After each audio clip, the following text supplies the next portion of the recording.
Hello நண்பர்களே, நான் தான் உங்கள் தோழன்.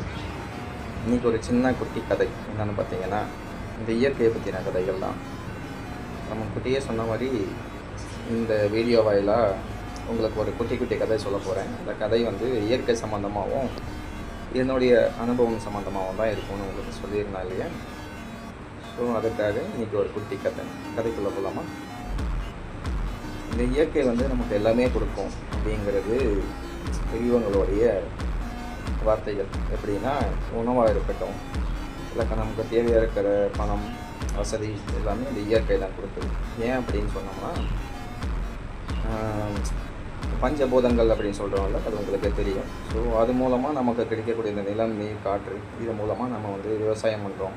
ஸோ சாப்பாட்டுக்கு கிடைக்குது, விவசாய பொருளை கொண்டு போய் சேல் பண்ணுறோம், அதுக்கான காசு கிடைக்குது. ஸோ இந்த மாதிரி எல்லாமே கிடைக்கிறது இல்லையா? ஸோ அந்த மாதிரி விஷயத்தை நம்ம இந்த இயற்கையை ஏன் நேசிக்கும்னு விட்டுட்டோம் அப்படிங்கிறது ஒரு சின்ன குட்டி கதை.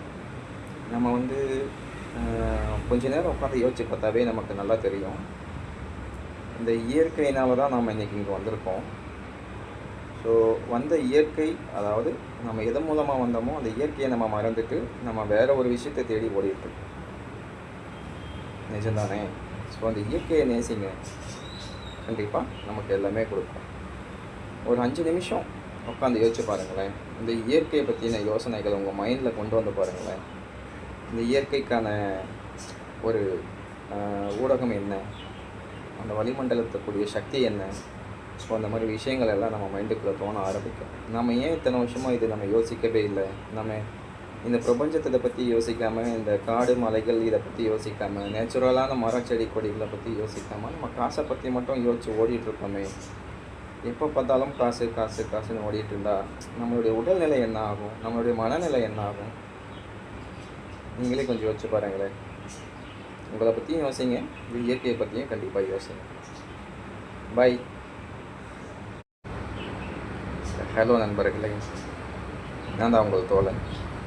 இன்றைக்கி ஒரு சின்ன குட்டி கதை என்னென்னு பார்த்தீங்கன்னா, இந்த இயற்கையை பற்றின கதைகள் தான்.